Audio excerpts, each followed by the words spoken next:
नमस्ते सदावत्सले मातृभूमे। हम लोग बात करने जा रहे हैं तमिलनाडु की।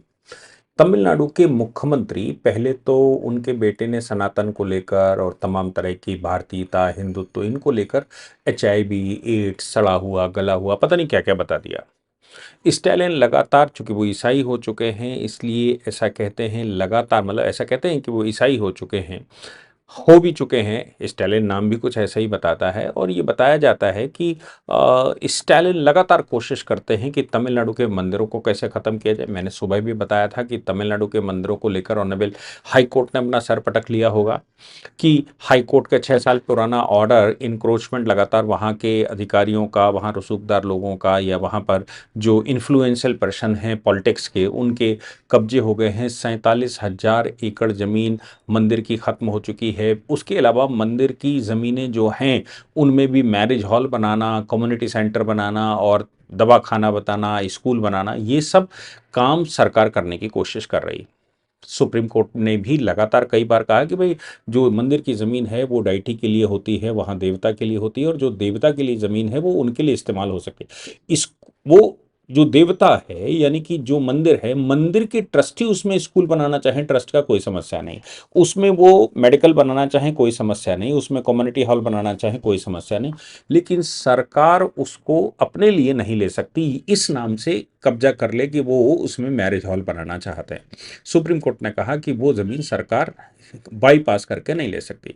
ऐसे ही कोरोना काल में मंदिरों का जो पैसा आता था वो सरकार जमा कर लेती थी और फिर वो मस्जिदों में और चर्चों में बांटा करती थी उसका राशन और ये सब पर लगातार मतलब कोर्टों के ऑब्जर्वेशन आते रहे, देश में विरोध होता रहा, सही से वहाँ होता रहा। मद्रास हाई कोर्ट लगातार संजीदा है इन मामलों का। और राष्ट्रीय स्वयंसेवक संघ के वहाँ प्रोटेस्ट मतलब है जो वहाँ पथ संचलन है, वो पथ संचलनों पर बैन लगाते रहे, उनकी शाखाओं पर बैन लगाने की बात कही जा रही है। ये भी कहा जा रहा है कि जो पब्लिक पार्क हैं, जो जो जो जो जो सार्वजनिक भूमि है उसमें नहीं लगाने देंगे शाखाएं। ऐसे बहुत सारे प्रपोजल। अब उनमें डीएमके का जब निर्माण हुआ, पेरियार के बाद अन्नादुराई ने जब डीएमके का शिलान्यास किया, यदि डीएमके बनाई, तो उसके पीछे की कहानी समझना जरूरी है। तो पता लगेगा कि स्टालिन आज की तारीख में, तमिलनाडु के मुख्यमंत्री आज की तारीख में कैसे तमिलनाडु को तमिल भूमि बताकर मेनलैंड से काटना चाहते हैं, और वो काटकर अलग देश, श्रीलंका जैसा अलग देश का फॉर्मुलेशन लेकर आते हैं। या फिर दूसरा कारण भी ये हो सकता है कि तमिलनाडु में जो उनकी आमदनी है या जो उनका बजट है, बजट से ज़्यादा वो सैलरियों में देते हैं। और हम सब जानते हैं कि चंपाकम दोराई राजन का जजमेंट, उसके बाद नौमी अनुसूची में उसको डाल देना, और ये सब कुछ करके तमिलनाडु सरकार दबाव बनाती है केंद्र सरकार के ऊपर कि केंद्र ज़्यादा से ज़्यादा बजट दे और जरा चुप रहे, नहीं तो वो सेपरेटिज्म का एक फार्मूला लेकर चल पड़ते हैं। बिल्कुल वैसे ही जैसे कभी जम्मू कश्मीर चला करता था, और बिल्कुल वैसे ही जैसे बंगाला चलता है कि भाई सेपरेटिज्म का फार्मूला लेकर चल दीजिए, बंगाली अस्मिता को लेकर चल दीजिए, बंगाली हिंदी को लेकर चल दीजिए, बंगाली बनाम हिंदू लेकर चल दीजिए। जम्मू कश्मीर में भी कुछ ऐसे ही चलता था। ये पॉकेट्स बना रखे हैं, और ये लोग जो खेलते थे ये सब वैसे खेलते थे जैसे वो खेल कर केंद्र सरकार को दबाव में लेना चाहते हैं। जम्मू कश्मीर में तो ये पुराना खेल था। मेरे एक मित्र, उन्होंने बताया कि उनके पिताजी के एक मुस्लिम मित्र था, जब वो मुजफ्फराबाद से आए, कश्मीर में रुके, तो वहाँ ऑटो वाले के पैसे को लेकर झगड़ा हो गया। कुछ लोग पाकिस्तान जिंदाबाद ऐसे नारे लगाने लगे। पाकिस्तान के नारे लगाने के बाद तुरंत फोर्स आ गई। तो ये कहते हैं कि मेरे पिताजी ने वो अपने मित्र से पूछा कि भाई ये ऑटो का विवाद है, रिक्शे के भाड़े को विवाद है, ये पाकिस्तान जिंदाबाद मुर्दाबाद कैसे चलने लगा? तो उन्होंने कहा साहब ये मंत्र यहाँ पर सिद्ध कर लिया है, अब जैसे ही ये पाकिस्तान का नाम लेंगे वैसे ही अथॉरिटी आएगी, अथॉरिटी आकर इनका डिस्प्यूट सॉल्व कर देगी, नहीं तो इनको जेल में बंद कर देगी, नहीं इनको थाने ले जाएगी। कुल मिलाकर यहाँ पर शांति हो जाएगी। राज्य सरकार भी, जो जम्मू कश्मीर की राज्य सरकार थी वो भी यही इस्तेमाल करती रही, झंडा नहीं उठाएंगे, फलाना नहीं करेंगे, ढिमाका नहीं करेंगे। क्यों करती रही? क्योंकि ये करने से केंद्र उसको 10-20 हजार करोड़ का बजट दे देता था। ये कांग्रेस की सरकार लगातार यही करती रही, उनको चुप कराने का साधन एक लगता था कि इनको बजट दे दो। अच्छा, वो बजट वहां पर जाने के बाद फिर वो वहां सीएजी लागू नहीं होगा, आरबीआई के रूल्स लागू नहीं होंगे, या फिर वो उसका हिसाब नहीं देंगे, हिसाब लोन दिलवा देंगे, लोन का हिसाब नहीं देंगे, हिसाब मांगोगे तो वो 370 दिखा देंगे, ये सब वहां चलता था। मुख्य और केंद्र सरकार इसमें इन्वॉल्व हुआ करती थी, क्योंकि केंद्र सरकार जो बजट भेजती थी उसका कुछ कट इधर भी आता होगा, तो दोनों मिलकर देश को कुल मिलाकर गुमराह करके ये सब कुछ करते थे। फिर इस यही हाल असम में भी था, सरकार बदल गई, सब ठीक हो गया। जम्मू कश्मीर में 370 एब्रोगेट हो गया, 35 से खत्म हो गया, वहां गवर्नर रूल हो गया, सब ठीक हो गया मोस्टली। वो पाकिस्तान अगर स्टेक होल्डर ना हो, या पाकिस्तान स्टेक होल्डर शब्द कहना ठीक नहीं है, पाकिस्तान अगर इंटरवीनियर वहां ना हो तो वहां किसी प्रकार की कोई और समस्या आ ही नहीं सकती। वो जो कुछ भी चल रहा है वो पाकिस्तान के निर्माण के लेकर वो जितना कर पाते हैं, जितना बरगला पाते हैं, जितना बेवकूफ बना पाते हैं, जितना लड़वा पाते हैं, उतना वो करते हैं। बंगाल में भी कुछ ऐसा ही चलता रहता है। तमिलनाडु ने भी ये मंत्र बना लिया है। अब इसकी स्टोरी समझनी चाहिए। गांधी जी जब सिस्टम में आए तो गांधी ने एक अच्छा काम किया और ये कहा कि भाई पूरे देश में हिंदी लेकर चलो। गुजराती थे वो, लेकिन मराठी बोलने के बजाय, गुजराती बोलने के बजाय गांधी जी ने मोस्टली हिंदी को अडॉप्ट किया और ये कहा कि हिंदी भारत के बड़े भूभाग में, लगभग 50% से ज्यादा, बल्कि 60% भूभाग में हिंदी बोली जाती है। इसलिए पूरे देश के जो बाकी के दूर दराज के क्षेत्र हैं जहां हिंदी थोड़ी कम पॉपुलर है, वहां पर भी हिंदी लेकर जाया जाए। कांग्रेस की इस पहल पर सी राजगोपालचारी वहां मुख्यमंत्री बने। सी राजगोपालचारी ने हिंदी कंपलसरी कर दी तमिलनाडु में, 1937 या 36 की बात है। हिंदी जब कंपलसरी हो गई तो अन्ना दुराई और पेरियार ये हिंदी के विरुद्ध निकल पड़े, अंग्रेजों के विरुद्ध नहीं। क्योंकि होना क्या था कि हिंदी गांधी जी नेशनल लैंग्वेज बना रहे थे, पूरे देश में हिंदी बोली जाए ताकि आंदोलन को एक स्मूथ वे मिल सके, राष्ट्र एक की भावना के लिए एक भाषा हमारे देश में हो सके, कम से कम एक कॉमन भाषा पूरे देश में रहे, यह गांधी जी का प्रयास था। लेकिन वो एक भाषा के विरुद्ध अंग्रेजों के, संभवतः अंग्रेज पीछे से कहीं ना कहीं पुशअप कर रहा होगा, क्योंकि मद्रास तो बड़ा केंद्र हुआ करता था अंग्रेजों का, तो पीछे से पुशअप हो सकता है कर रहा हो। तो पेरियार और अन्नादुराई इस बात के विरुद्ध उन्होंने प्रदर्शन कर डाले और सब हो गया। आजादी हमको मिल गई 47 में। आजादी के बाद टू लैंग्वेजेस का फॉर्मूला केंद्र सरकार लाई। ऐसा नहीं है कि ये पहली बार, 1965 में ही टू टू लैंग्वेजेस का फॉर्मूला है, तमिल और हिंदी। मतलब जो आपकी रीजनल लैंग्वेज है वो रीजनल लैंग्वेज और हिंदी उसके साथ होगी। अंग्रेजी के विषय में यह बात ध्यान रखनी चाहिए कि अंग्रेजी हमारी किसी भी नेशनल लैंग्वेज में नहीं है।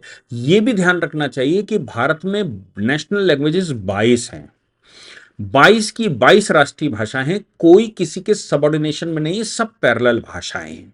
लेकिन कोशिश ये होती है कि भारत की एक कॉमन भाषा हो। अब अंग्रेजी तो नहीं रखी जा सकती, अंग्रेजों ने इतने बार शासन किया, अंग्रेजी से हम पीछा छुड़ा भी नहीं पा रहे हैं, क्योंकि क्रेज और वो स्टेटस सिंबल बन गया है अंग्रेजी। चूंकि अंग्रेजी स्टेटस सिंबल बन गया है और हाई कोर्ट और सुप्रीम कोर्ट में अंग्रेजी मैंडेटरी कर दी गई थी, कॉन्स्टिट्यूशनली मैंडेटरी कर दी गई थी, तो वो कुल मिलाकर अंग्रेजी से पीछा भारत में छूट नहीं पा रहा है। भारत सरकार चाहती थी, या देश के जो प्रबुद्ध जन हुए हैं आज तक, जितने पिछले 100 वर्ष में हुए हैं, इससे पहले भी, आज केवल 100 वर्ष की बात नहीं कर रहा हूं, मैं कह रहा हूं कि पिछले हजारों वर्ष से कोशिश चल रही है कि एक भारत की भाषा हो। संस्कृत उसकी सबकी जननी है, संस्कृत उसके पीछे की सबकी बेसिक लैंग्वेज है। और ये संतोष के जजमेंट में ऑनरेबल सुप्रीम कोर्ट ने ये कहा भी कि भाई संस्कृत पूरे एशिया की भाषाओं की जननी है, इसलिए संस्कृत को किसी रिलीजन से नहीं जोड़ा जा सकता, किसी क्षेत्र से नहीं जोड़ा जा सकता। भारत की सभी भाषाएं संस्कृत से निकली हैं। और हम सब जानते हैं कि आदि शंकराचार्य ने संस्कृत को पूरे देश में लागू करने के लिए ये कहा था कि भी हर वर्ष 10-12 शब्द अंग्रेज संस्कृत के लोकल लैंग्वेज में डाल दो। इसीलिए आप दक्षिण में जाएंगे तो दक्षिण भारत में आपको उनकी जो रीजनल लैंग्वेज है, उस रीजनल लैंग्वेज में आपको संस्कृत के शब्द मिल जाएंगे। वो संस्कृत के सबसे निकट भाषा मानी जाती है, हालांकि हिंदी भी संस्कृत के सबसे निकट है। तो सभी भाषाएं जो भारत में हैं वो संस्कृत के निकट मानी जाती है, उसमें भी दक्षिण भारत खास तौर से संस्कृत के निकट माना जाता है।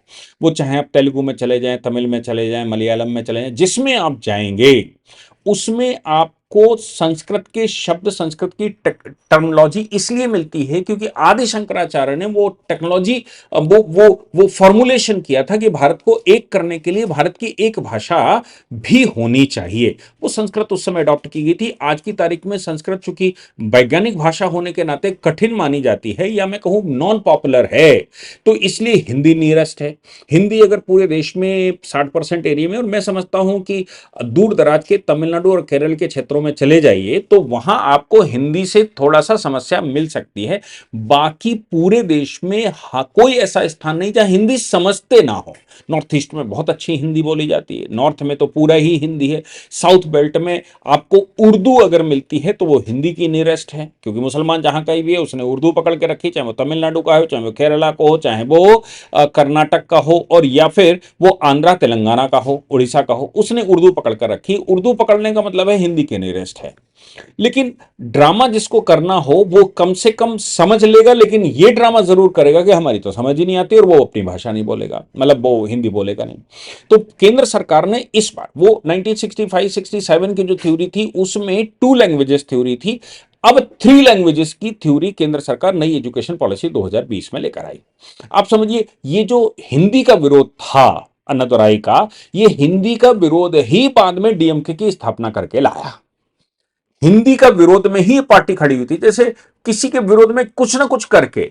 आप समझिए, अन्ना का विरोध करके उस समय शिवसेना खड़ी हुई थी, बाद में शिवसेना भाषा का विरोध करके अपने आप को स्थापित करने की कोशिश कर रही है।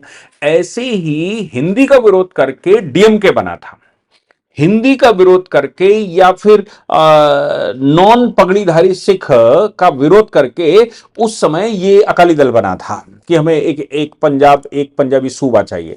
तो ये कुछ ना कुछ निर्माण ऐसे करके करते हैं, कोई तो कारण मिले। और ये ओबीसी पार्टियां जितनी भी देश में हैं, इनका निर्माण जब ओबीसी का रिजर्वेशन हो गया उसके बाद ये ओबीसी पार्टियां बन गई, एससी एसटी का रिजर्वेशन एससी पार्टी बन गई। तो जहां पर स्कोप दिखता है वहां पर नई पार्टियों का गठन होता है। अब स्कोप दिख रहा था हिंदी के विरुद्ध, अंग्रेजों के समय पर, जो अंग्रेजों ने शायद पुश करके खड़ा किया होगा गांधी जी के आह्वान के विरुद्ध।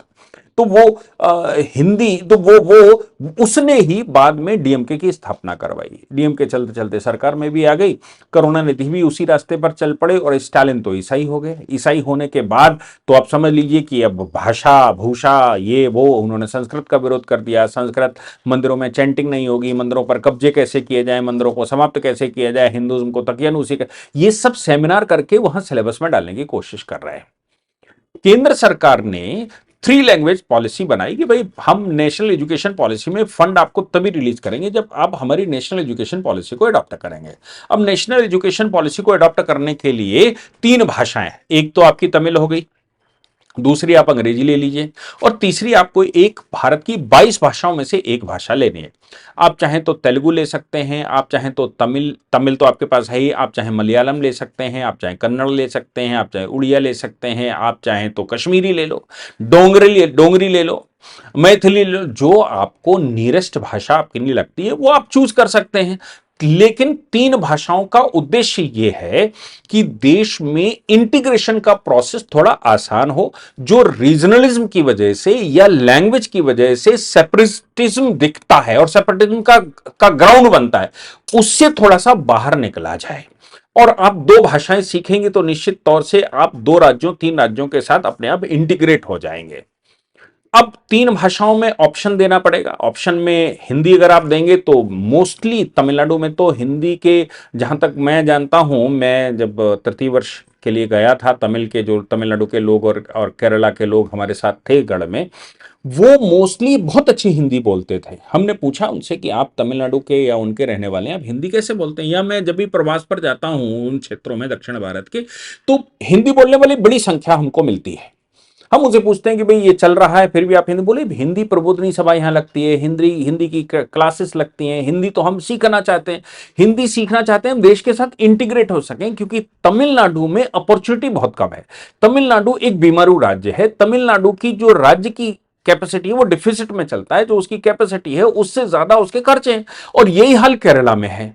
तो हम क्या करें, कंपनियां जो यहां बनाते हैं वो भी देश भर में काम करें, हम देश भर में काम करने जाए, देश की दूसरी कंपनियों के साथ काम करें, हमारे लोग देश भर में जाएं, इसके लिए हिंदी आना बड़ा जरूरी है। और हिंदी इसलिए हमें हिंदी बहुत सीखते हैं, मतलब हिंदी इसलिए नहीं क्योंकि उनको राष्ट्र का कोई बात है, हिंदी इसलिए क्योंकि वो इंटीग्रेट होना चाहते हैं, वो जॉब अपॉर्चुनिटी देखना चाहते हैं। कंपनियों ने भी अभी हिंदी का जब ये स्टालिन ने शुरू किया था तो वहां कंपनियों के ओनर्स ने कहा कि भाई हिंदी के बगैर हम देश भर में कॉम्पीट नहीं कर पाएंगे, हमें हिंदी अपने लोगों को सिखाकर हम हिंदी भाषी स्टेटों में भेजते हैं जहां हमने कंपनी की ब्रांचें बना रखी हैं, वहां कैसे वो सरवाइव करेंगे। ऐसी कई कंपनियों ने इस तरह के स्टेटमेंट दे दिए थे, लेकिन स्टालिन को तो चूंकि डीएमके की स्थापना ही हिंदी के विरुद्ध हुई थी, इसलिए डीएमके तो उस रास्ते पर चलेगा।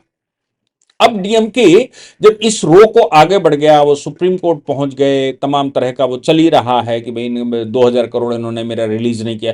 तमिलनाडु की स्थिति है कि 100-200 करोड़ के लिए उनको लड़ना पड़ता है, लड़ना पड़ता मतलब उनके पास इतनी कैपेसिटी नहीं है वो 100-200 करोड़, 1,000 करोड़, 2,000 करोड़ का कोई वो कर लेंगे। जैसे उत्तर प्रदेश में आप 10,000 करोड़ रोक लो, कोई समस्या नहीं होती, क्योंकि उत्तर प्रदेश के पास अपना फंड है।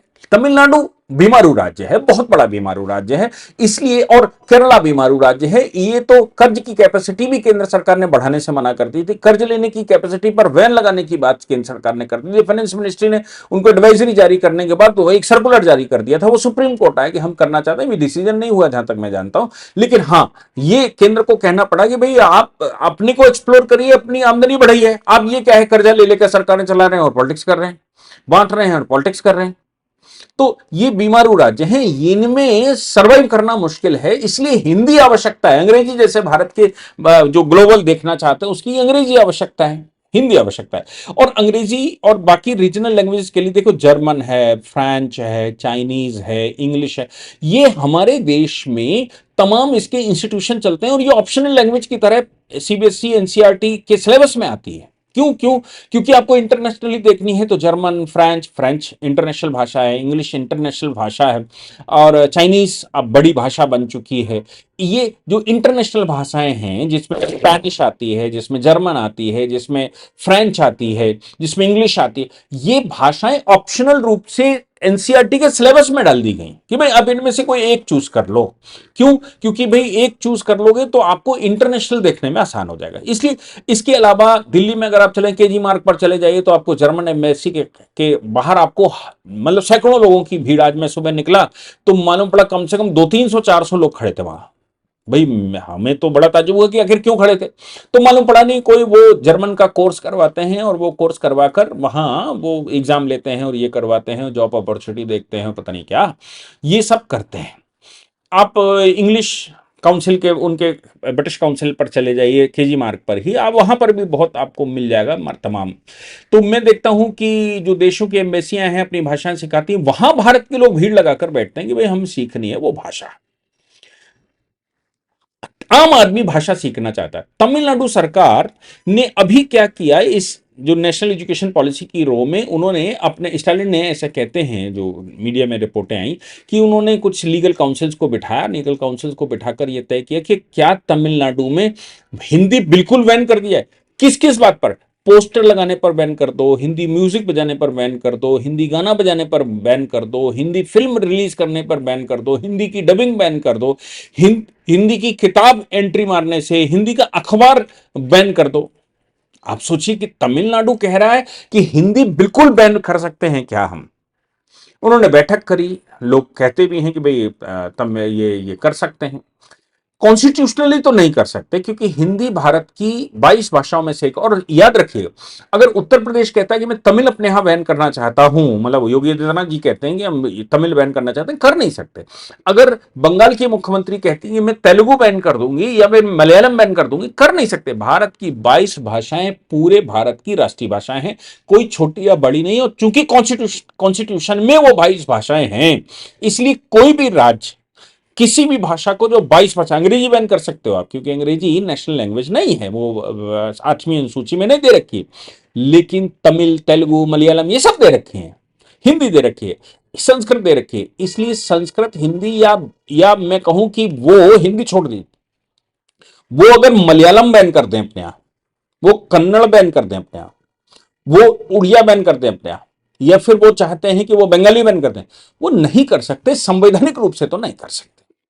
लेकिन फिर ये कर क्या रहे हैं? जब संविधान कह रहा है कि आप कर नहीं सकते, वो संवैधानिक 22 भाषाएं हैं भारत की रिकॉग्नाइज, और वो 22 भाषाएं पूरे देश की भाषाएं हैं। तमिल केवल तमिलनाडु की भाषा नहीं, तमिल पूरे देश की भाषा है। जो कर तमिल बोलना चाहता है देश भर में, वो बोल सकता है, वो लिख सकता है, वो उसकी प्रैक्टिस कर सकता है, ये संविधान कहता है। तो फिर ये स्टैलिन करना क्या चाहते हैं? स्टैलिन, इसका मतलब ये हो गया लीगली तो नहीं कर सकते, लेकिन ये करके वो एक सेपरेटिज्म की भाषा बोलना चाहते हैं, या फिर केंद्र के ऊपर दबाव बनाना चाहते हैं। और केंद्र के ऊपर दबाव वो किस लेवल का बनाना चाहते हैं मैं समझ नहीं पा रहा हूं, लेकिन केंद्र के ऊपर कहीं ना कहीं, जहां तक मैं समझ रहा हूं, केंद्र के ऊपर दबाव बनाना चाहते हैं कि किसी तरह से फंड रिलीज हो जाए, किसी तरह से उनका कुछ काम हो जाए, किसी तरह से वो कुछ वो कर लें जो वो करना चाहते हैं। मेरा कहना बिल्कुल साफ है। पिक्चर वो भाषा की दिखाना चाहते हैं, भाषा बैन की, लेकिन पीछे से कुछ मंसूबे अच्छे नहीं होंगे, इसलिए इसमें उलझाकर कुछ और करना चाहते हैं स्टालिन। इसलिए ऐसा हो सकता, नहीं तो लीगली कॉन्स्टिट्यूशनली उसको नहीं कर सकते। और इसमें कोई लिटिगेशन का let us decide by the supreme court ऐसा नहीं है, ये तो कॉन्स्टिट्यूशन है, कॉन्स्टिट्यूशन की भाषा है। इसलिए राज्य, हाँ आप राज्य की भाषा अपने यहां कह सकते हैं कि भाई हमारे राज्य की भाषा है, क्योंकि एक कॉन्स्टिट्यूशन का आर्टिकल कहता है कि नहीं भाई आपकी राज्य की भाषा हो सकती है, राज्य की भाषा हो सकती है। लेकिन आप 22 भाषाओं को डिनाई करके राज्य की भाषा कहेंगे कि उनको सबको डिनाई करेंगे, ऐसा नहीं। आप राज्य की भाषा घोषित कर सकते हैं, तमिल राज्य की भाषा है, राज्य की भाषा में आप काम करवा सकते हैं, आप अपने ऑफिस चला सकते हैं, सब कुछ चला सकते हैं। लेकिन आप कहें कि हम हिंदी बैन कर देंगे, आप कहें हम तेलुगु बैन कर देंगे, आप कहें हम तमिल हम उड़िया बैन कर देंगे, आप कहें हम कश्मीरी बैन कर देंगे, आप कहें हम डोगरी बैन कर देंगे, आप कुछ नहीं कर सकते। लीगली कॉन्स्टिट्यूशनली तो नहीं कर सकते।